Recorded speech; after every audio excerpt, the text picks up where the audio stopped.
En las aguas del sur de California, un gran tiburón blanco se lanza sobre su presa. 400 millones de años de evolución han afinado sus instintos. Es el predador más imponente y temible de los mares. Pero a la sombra del gran blanco acecha otra bestia aún más terrorífica. El pez devorador de carne más grande que haya existido jamás. Tras surcar el océano durante más de 20 millones de años, finalmente se extinguió. ¿O no? Megatiburón.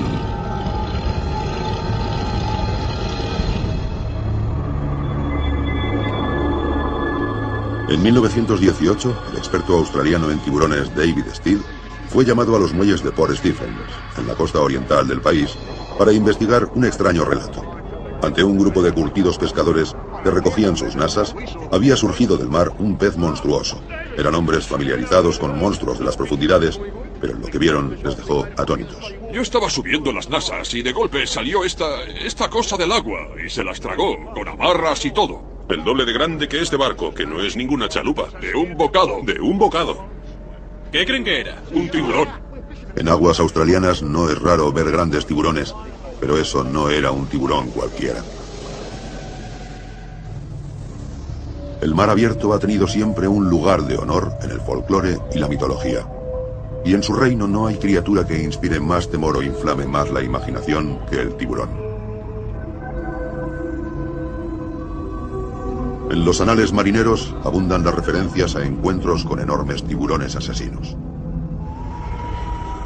A mediados del siglo pasado, algunos científicos especularon sobre la relación entre las noticias de tiburones gigantescos y las pruebas halladas por todo el mundo de la existencia de un tiburón enorme llamado Carcharodon megalodon.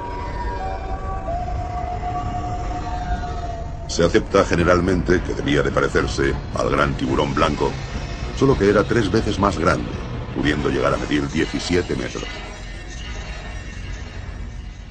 Hoy día la mayoría de los estudiosos creen que se extinguió hace entre 2 y 3 millones de años, en el Plioceno, aunque no puede afirmarse con seguridad. Pero una cosa es innegable, que ese tiburón descomunal existió.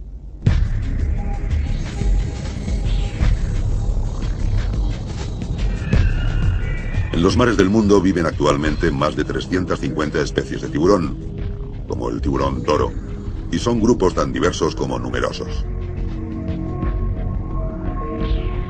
Cada una de esas especies ha desarrollado características únicas, adaptadas a su hábitat concreto o a su dieta.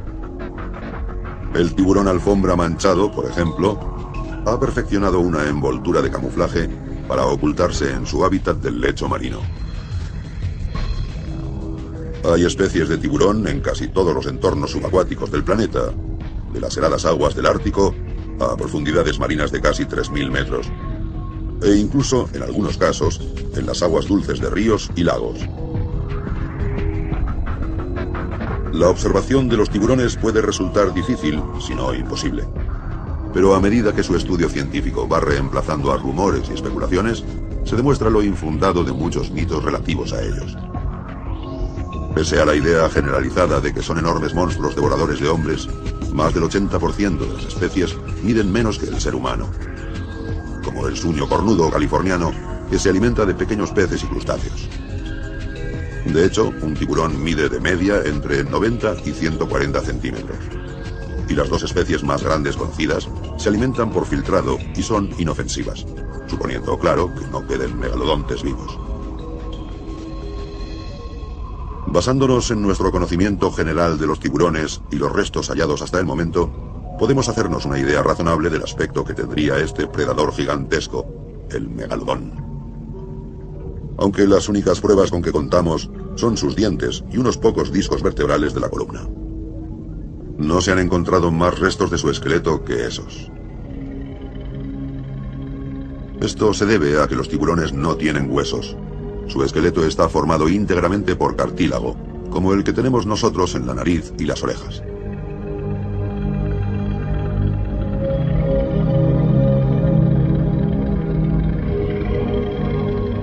Cuando un tiburón muere, el cartílago de su esqueleto se descompone, y normalmente no deja más rastro de su existencia que los dientes. Los acantilados de Calvert, en la costa oeste de Maryland, son un refugio de pescadores y una meca para buscadores de fósiles. Hace unos 15 millones de años, el sur de Maryland estaba sumergido en un mar cálido y poco profundo, que era coto de caza para los tiburones primitivos. Cuando morían, caían al fondo y sus restos quedaban enterrados en el sedimento. Hoy, esos mismos restos atraen a este lugar a paleontólogos como Mike Gottfried. La erosión ha desgastado los acantilados, arrastrando a veces los fósiles a la bahía, y dejando al descubierto 24 estratos de historia en que se alternan arenas, cienos y arcillas, que sirven a los científicos para datar sus hallazgos.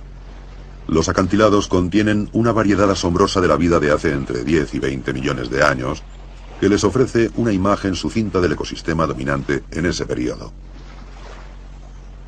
Los dientes fósiles de tiburón son muy corrientes. Aquí vivieron varias especies como el marrajo, el tiburón tigre o el pez martillo.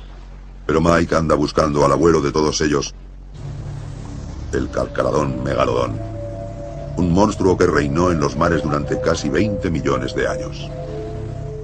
Se han encontrado dientes de megalodón en casi todo el mundo. Suelen hallarse en zonas costeras, en sedimentos formados en el fondo de mares probablemente no muy profundos, y en lugares tan distantes entre sí como Nueva Zelanda o Australia, las dos costas de Norteamérica, Perú, el sur de África, el Mediterráneo, Europa del Norte, o sea, en todo el mundo. Los dientes de megalodón se convierten en parte del folclore local. La gente los lleva encima, presume con los vecinos, se pasea con ellos por la playa y los saca para impresionar. Hay hasta quien los vende.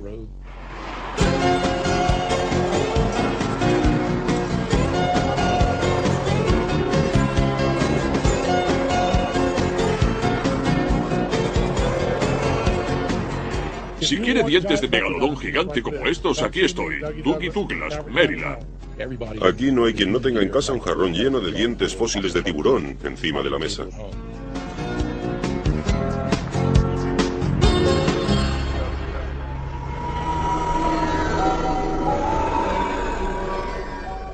Hay un concepto crucial en la paleontología, que el presente es la clave del pasado, y una forma que tenemos de interpretar el registro fósil de un animal es observando a su pariente vivo más cercano. Creo que si queremos hacernos una idea de cómo era el megalodón, es esencial fijarse en el gran tiburón blanco, que es un modelo viviente. Un gran blanco normal mide más del doble que una persona adulta, pudiendo llegar a los 6 metros de longitud. Pero comparados con el megalodón, que se calcula que podía alcanzar más de 15 metros, los dos parecerían insignificantes. Está claro que el megalodón sería uno de los predadores más terroríficos, si no el más terrorífico que haya existido. Imagínate un tiburón de más de 15 metros con dientes de 18 centímetros, que pesara lo mismo que 7 u 8 tiranosaurios rex. No habría nada en el océano que pudiera competir con él o capaz de desafiarle. Hace 4.500 millones de años, surgió del caos de la creación un nuevo planeta, desprovisto del menor signo de vida. Una tabla rasa sobre la que solo los fuertes evolucionarían y prosperarían. Desgarrando su corteza desde el interior, se formaron por todo el globo volcanes que vomitaban a la atmósfera gases venenosos. Gases que acabarían por condensarse, desatando un diluvio universal e interminable. Con el tiempo se formaron los océanos. El medio cálido del mar, químicamente enriquecido, resultó ideal para los inicios de la vida en la Tierra. Hace 400 millones de años, poblaban ese reino acuático criaturas fabulosas. Peces primigenios y los primeros grandes predadores marinos perseguían ya a sus presas.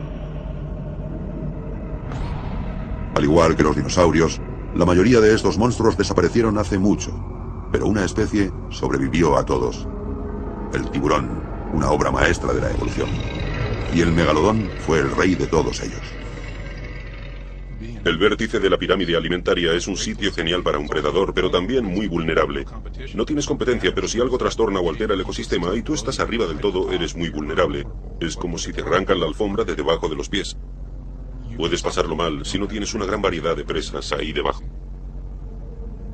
Hoy, el mayor de los tiburones predadores es el gran blanco, que se alimenta principalmente de grandes mamíferos marinos. Guadalupe, una isla volcánica, es el terreno de caza favorito del gran blanco. le atraen una nutrida colonia de focas elefante árticas y osos marinos de Guadalupe.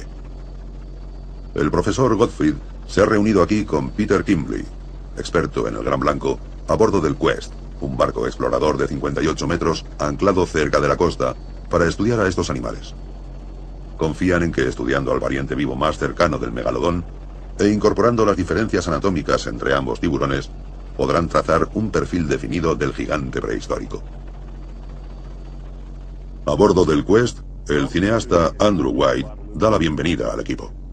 Parece un buen punto para ver tiburones blancos, o eso espero. Como jefe de la expedición, su tarea es preparar al equipo y coordinar a tripulación, buzos y científicos.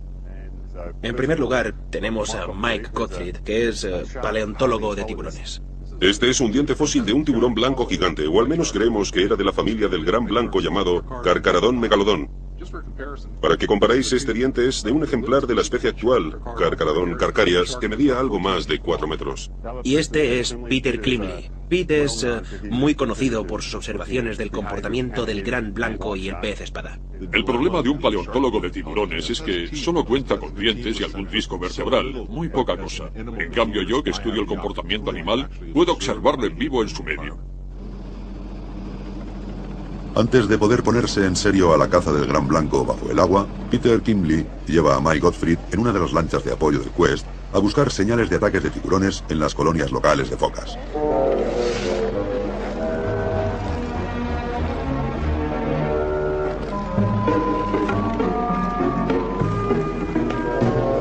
En Guadalupe vive una gran colonia de focas elefante y osos marinos que son un manjar para los voraces tiburones blancos. No es su tejido muscular lo que atrae a los escualos, sino la gruesa capa de grasa que las aísla en aguas más frías. Esa grasa tiene un contenido altísimo en calorías y sirve a los tiburones para elevar su propia temperatura corporal en el mar helado. Parece ser que el megalodón también sentía predilección por los grandes mamíferos marinos. Lo que sí tenemos son pruebas directas del tipo de cosas que comían, porque encontramos puntas o mitades de dientes en huesos que podemos identificar como fósiles de ballena, o un par de casos de foca y en algún caso de delfín. Estos dientes tienen este mellado tremendo a lo largo del borde, que si hubieran de morder un hueso, podrían atravesar tranquilamente la grasa y el músculo y clavarse directamente en el hueso, produciendo estas erosiones, raspaduras transversales, dejando unos surcos paralelos muy característicos y muy indicativos de que los causó uno de estos tiburones blancos gigantes. Y por supuesto, la prueba más directa es que esté la punta del diente rota dentro del hueso, que también ocurre alguna vez. Hay dientes de tiburón de muy diversas formas y tamaños, y las heridas que causan son tan concluyentes como huellas dactilares. El diente de un gran blanco deja una marca en forma de media luna, pero las cicatrices de estas focas llevan la firma de un tiburón muy distinto. En el siglo XIX, los marineros lo bautizaron como el cortagalletas, por las marcas circulares del tamaño de pelotas de golf que veían en las ballenas. Pero este tiburón nunca ha sido visto con vida. Son muchos los peligros que acechan a las focas en cuanto entran en el agua. A menudo solo su rapidez y agilidad las salvan de servir de merienda a un gran blanco. Pero si la foca es cauta por naturaleza, el tiburón es paciente, puede esperar. Es probable que las tácticas de caza del megalodón fueran similares a las del gran blanco, que pasan por quedarse cerca del fondo, bajo la foca. Antes o después, la presa se descuida y cuando el mamífero sale a tomar aire, el tiburón se lanza hacia la superficie y lo coge por sorpresa. El tiburón suele comer un bocado y luego retirarse a esperar que su presa muera desangrada, un método bastante llamativo. Un animal más grande, como un elefante marino o una ballena, que luche por su vida, puede hacer mucho daño a un tiburón. La táctica de morder y soltar podría ser una forma de evitarse heridas o simplemente una cata. Si el tiburón logra privar de sangre a su presa, no solo acaba provocándole la muerte, sino que entre tanto la priva también del preciado oxígeno que esa sangre transporta y que necesita para poder escapar. Es en la superficie donde las focas son más vulnerables, presas más fáciles. Es frecuente que las ataquen cuando suben a coger aire. Si consiguen volver al fondo, están más o menos a salvo de los tiburones. Pero en la tiniebla de las profundidades acecha otra criatura, el tiburón cigarro, que no mata a las focas, solo les da bocados. No llega al medio metro y habita en profundidades de unos 1000 metros. Es el infame cortagalletas. Tiene dientes punzantes como agujas y labios como ventosas. También se le llama tiburón luminiscente por el brillo verde neón de su vientre, que imita el de los peces abisales que tanto gustan a las focas. Este predador, pequeño pero latoso, puede arrancar un bocado en un visto y no visto, pero la foca sigue viva un día más. De vuelta en el Quest, los profesores Gimli y Gottfried estudian las grabaciones de las colonias de focas. Estos cortagalletas dan bocados bastante pequeños. Nada que ver, desde luego, con el tipo de mordedura que daría uno de aquellos gigantes de más de 15 metros. Cuesta imaginar que pudieran hacerle la menor competencia, pero el caso es que el cortagalletas ha sobrevivido millones de años, mientras que el megalodón se extinguió, que sepamos. O sea, que la estrategia que adoptaron tuvo más éxito. El megalodón consume sus presas, mientras que el modus operandi del cortagalletas es más interesante. Se lleva solo un trocito. Es una táctica casi como de coexistencia que las focas pueden, digamos, tolerar, porque solo les cuesta un pellizco. Sí, el cortagalletas le da a la foca un bocadito redondo, mientras que el megalodón se la tragaría entera. No hay más que ver el diente de un megalodón para hacerse una idea del tipo de mordedura que infligiría. El tamaño de un tiburón blanco lo calculamos a partir del perímetro de su mandíbula, y la mandíbula del megalodón es entre 2,5 veces y 3 veces más grande. Podría arrancar un trozo de carne encima o tragarse una foca de un bocado, si quería. El megalodón no solo tenía una dieta parecida a la del gran blanco, además parece que compartían el mismo ecosistema. Encontramos dientes fósiles idénticos a los de la especie actual en los mismos depósitos fósiles en que encontramos dientes de megalodón. O sea, que no solo tienen un parentesco muy cercano y comían las mismas cosas, sino que, por lo que sabemos, coexistieron en los mismos ecosistemas por la misma época. Para atraer a los tiburones, van a crear un pasillo de olor, una técnica habitual.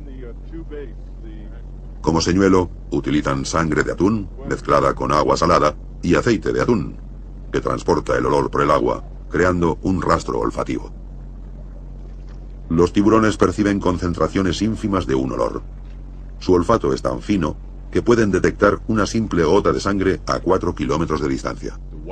El tiburón blanco tiene muy extenso el epitelio nasal, o sea, una nariz enorme, y, por tanto, vaya, desde luego, la usa.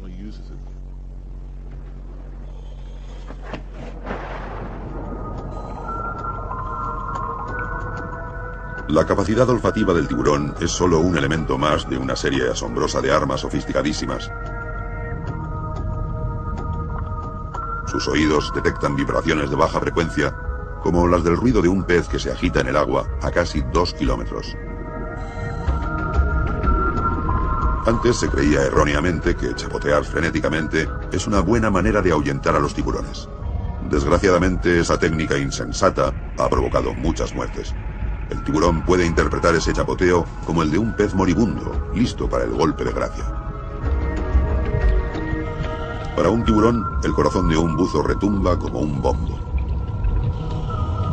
Además de oídos, los tiburones tienen más de 6.000 células nerviosas a lo largo de los costados, con las que identifican vibraciones, cambios de presión y movimientos erráticos en el agua. Por si no bastara con eso, cuentan con un sexto sentido, único en todo el reino animal. Unos pequeños poros que tienen en el morro, llamados ampollas de Lorenzini, les sirven para localizar presas enterradas en la arena, porque detectan las pequeñas corrientes eléctricas que todo ser vivo genera. En cuanto entra una presa en su campo visual, sus ojos se adaptan al instante a la luz que hay, permitiéndole localizar cualquier blanco vivo, grande o pequeño, aún en la oscuridad. La agudeza visual del tiburón puede ser hasta 7 veces mayor que la del hombre. Por suerte para el buzo, los tiburones no suelen mostrar especial aprecio por la carne humana.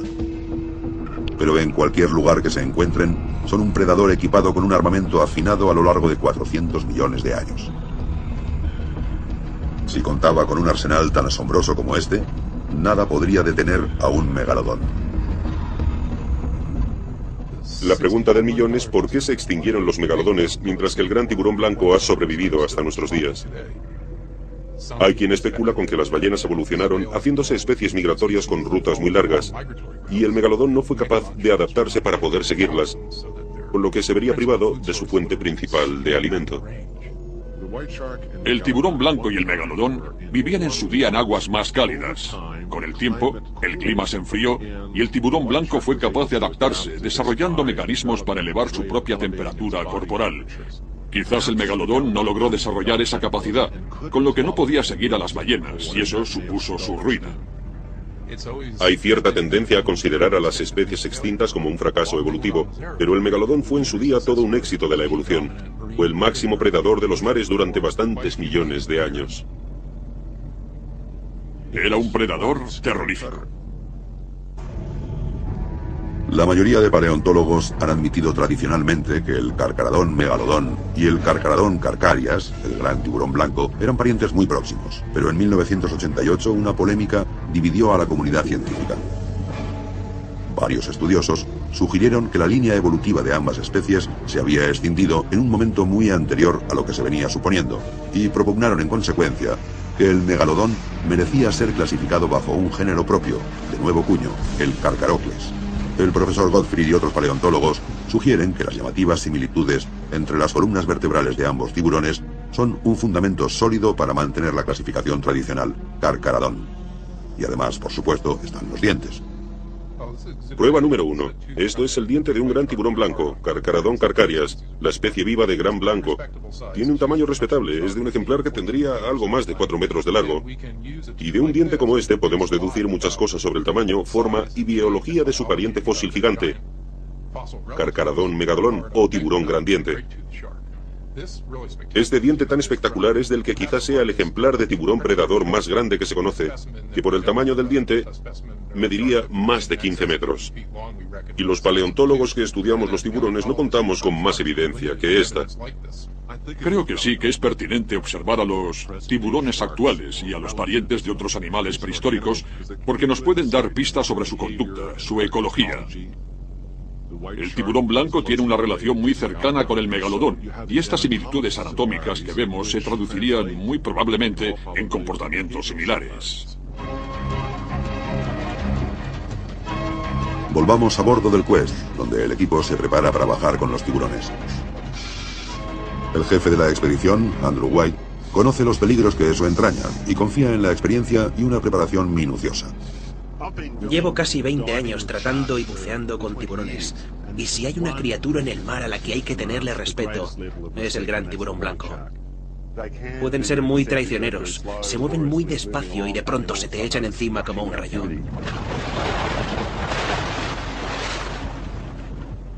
Son animales muy grandes, muy peligrosos. Y si tenéis la tentación, cuando veáis el primero, de asomaros por la borda, mucho ojo de no caeros al agua.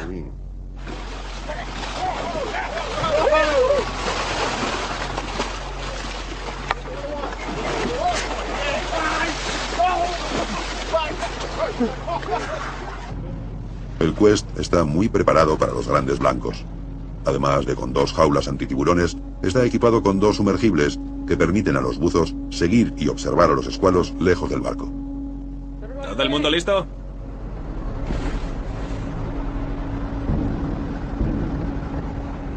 A una señal de la buceadora, la introducen despacio en el agua.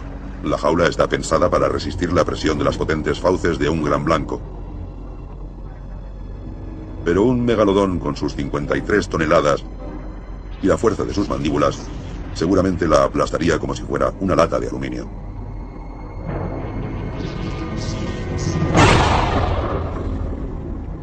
Aunque tampoco hay que subestimar al gran blanco. Totalmente desarrollado, puede alcanzar los 6 metros de longitud, unas 3 veces y media la altura de un hombre adulto, y un peso de 2 toneladas. Pero no mata a lo loco. Está dando vueltas para identificar a su víctima. Le han atraído sus movimientos y también capta las corrientes eléctricas que produce el metal de la jaula al ser sumergida en el agua. La velocidad de un gran blanco es de entre 5 y 8 kilómetros por hora. Su táctica es la emboscada.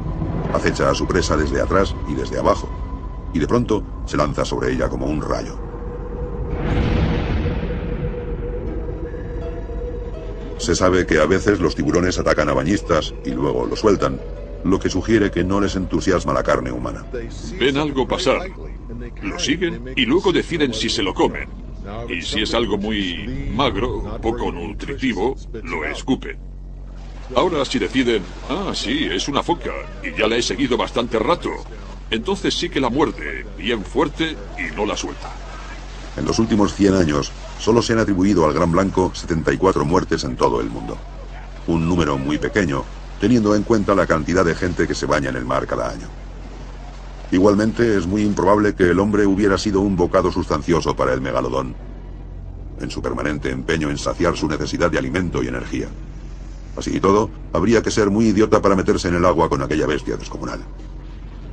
Poca energía tendría que gastar el megalodón para abrir sus mandíbulas de 2 metros de ancho y tragarse a una persona entera. En el Instituto Smithsonian de Washington, una boca abierta de megalodón deja en nada las mandíbulas de un gran blanco. Tiene dientes de 18 centímetros de largo, casi 3 veces más que los de su pariente. Megalodón quiere decir gran diente, y el suministro era ilimitado. Un tiburón podía perder unos 30.000 dientes a lo largo de su vida. Una de las cosas que creo que sorprende más a la gente es que es involuntario. No se les caen los dientes porque se les rompan o desgasten. El tiburón no lo controla en absoluto. Le salen como en una cinta transportadora a cámara lenta. A un tiburón como el megalodón, que viviría 40 o 50 años, se le caerían literalmente decenas de miles de dientes como este a lo largo de su vida. A un solo individuo. Por eso son tan abundantes los dientes fósiles. Pero el metabolismo, la fisiología del tiburón para seguir produciendo dientes así a lo largo de muchos años, es bastante extraordinario. La ciencia ha comprobado que hay una correlación entre la longitud de un gran tiburón blanco y el tamaño de sus dientes. Por extrapolación, el profesor Gottfried pudo calcular la longitud del megalodón y hacer deducciones comparativas sobre su anatomía. Si encontramos dientes y alguna parte más del esqueleto, podemos empezar a hacer un buen esbozo de en qué se diferenciaba el megalodón de su pariente vivo, el gran blanco. A partir de esos cálculos, el profesor construyó un esqueleto de megalodón de 11 metros y medio para el Museo Marítimo de Calver. Que el megalodón y el gran tiburón blanco sean parientes cercanos no quiere decir que fueran idénticos. Aparte del hecho evidente de que el primero era mucho más grande, creemos que también tenía unas proporciones distintas, una constitución más robusta, un aspecto más cuadrado. Por grande que parezca esta reconstrucción, solo llega a 2/3 partes del tamaño que tendría un megalodón adulto. Imaginen las mandíbulas de un tiburón tan largo como un autobús. Su aleta dorsal tenía la altura de un hombre. Las pectorales medían 2 metros y medio de largo, y su cola casi como un edificio de 2 pisos. El profesor Gottfried calcula que un megalodón pesaría unas 53 toneladas. Y si les cuesta imaginar un monstruo así nadando sobre sus cabezas, contemplen al tiburón ballena, el pez más grande que surca hoy el mar. Esta colosal criatura puede medir entre 8 y 14 metros de largo. Un tamaño enorme, aunque inferior aún al del megalodón. Pero el tiburón ballena no es ninguna bestia sanguinaria, y sus dientes no son ni de lejos como los del megalodón. Miden solo unos 2 milímetros. 300 filas de estos dientes minúsculos bordean cada mandíbula del tiburón ballena. Es un gigante pacífico que se alimenta de algunos de los organismos marinos más pequeños, como quisquillas y plancton. Los animales gigantes tienden a ser herbívoros, o en el mar, a alimentarse por filtrado. Los mayores dinosaurios comían plantas, no carne. El tiranosaurio era muy grande, pero mucho menos que algunos saurópodos cuadrúpedos, que eran enormes. Para nutrir su inmenso cuerpo, el tiburón ballena está siempre en movimiento. Se desliza por el mar con la boca abierta, filtrando cerca de 6.000 litros de agua por hora a través de sus enormes branquias. Creo que los que se hayan bañado con un tiburón ballena pueden hacerse una idea de lo impresionante que sería ver de cerca a un megalodón nadando en el mar. Puede que en el pasado, encuentros casuales con tiburones ballena dieran pie a los rumores sobre megalodontes vivos. Algunos testigos hasta describían el moteado blanco de su piel y su cabeza cuadrada. Es fácil suponer que algún marinero dejara volar la imaginación tras ver un pez desconocido tan gigantesco nadar pegado a su barco, y se figurara a semejante monstruo devorando cualquier cosa que se cruzara en su camino.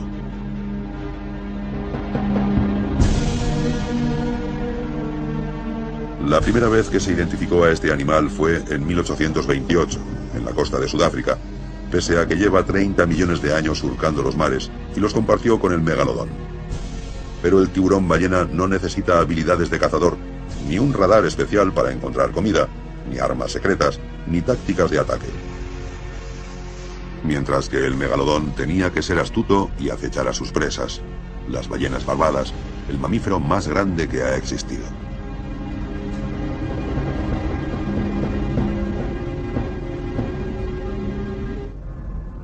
Sería realmente impresionante ver a un megalodón atacar y matar a una ballena gigante.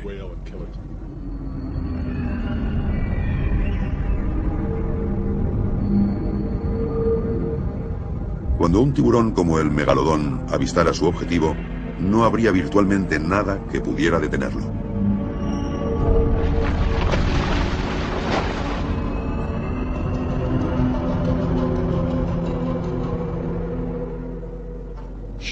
Los tiburones son de los pocos animales que despiertan en nosotros uno de nuestros temores más primarios, el miedo a ser comidos.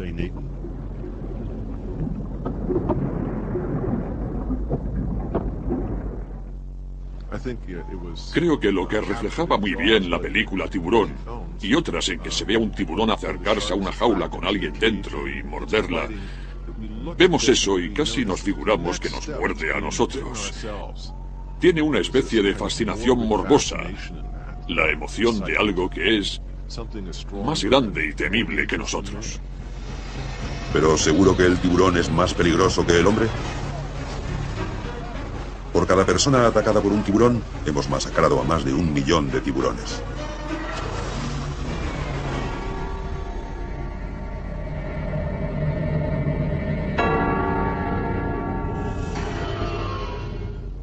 Al tiburón blanco lo llaman devorador de hombres, pero eso no es nada exacto, porque en realidad lo que come son focas, y la razón es que las focas tienen grasa, y el hombre es más bien magro. Es muy raro que un tiburón ataque a un humano y se lo coma. Lo normal es que lo enganche y luego lo suelte. Solo en un 17% de los ataques de que se tiene constancia, la víctima perdió una parte de su cuerpo. Se consideran peligrosas 5 de las 350 especies de tiburón que hay. Y aún así, es estadísticamente más probable que a uno le mate un perro o le aplaste un elefante, que no que le coma un tiburón. Y es 100 veces más probable que muramos ahogados. Llevo 15 años estudiando al tiburón blanco y he comprendido que no son simples máquinas de matar. Sí, son predadores extraordinarios, pero también se comunican entre sí chasqueando la cola y su comportamiento es muy complejo.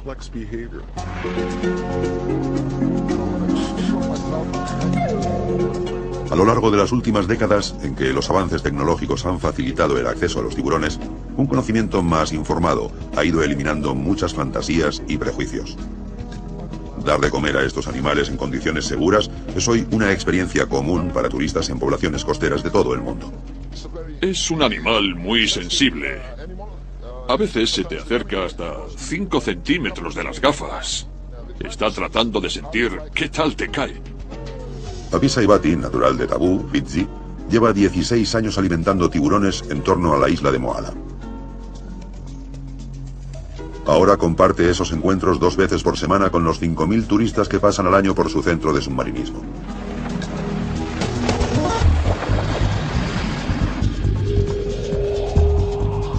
No solo cuenta con su larga experiencia, sino con la sabiduría de muchas generaciones de antepasados suyos.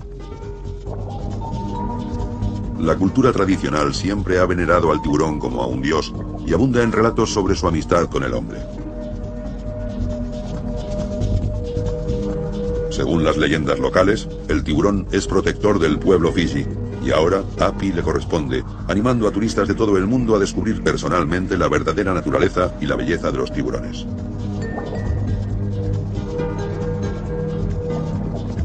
Estas aguas acogen a gran variedad de especies como el a veces peligroso e impredecible tiburón de arrecife de puntas negras, el tiburón de arrecife gris y el tiburón de arrecife de puntas blancas. El puntas blancas es curioso por naturaleza y suele acercarse mucho a los buceadores. La confianza que demuestra Api con los tiburones no se le aconseja a todo el mundo. Cuando un tiburón muerde, suele ser porque un visitante entusiasta se ha internado demasiado en su territorio. Pero Api lleva 16 años relacionándose con ellos y ha desarrollado un instinto especial para adivinar de qué humor está cada uno. Antiguamente creían que un tiburón gigante, llamado Dakuwawa, vivía en una cueva en lo más profundo del mar, enviado por Degai, el rey de los dioses, a proteger a los hombres. Los pescadores polinesios cuentan muchas historias de enormes tiburones blancos de más de 30 metros que supuestamente frecuentan las aguas del Pacífico Occidental. Llaman respetuosamente a esas bestias señores de las profundidades. ¿Son esos cuentos mera expresión de la importancia que se da al tiburón en las islas del Pacífico? ¿O es que los antepasados de Api vieron realmente megalodontes nadando en aguas de las Fiji? El mar cubre más del 70% de la Tierra. Pero esta cifra, aunque elevada, tampoco refleja la inmensidad de sus profundidades abisales.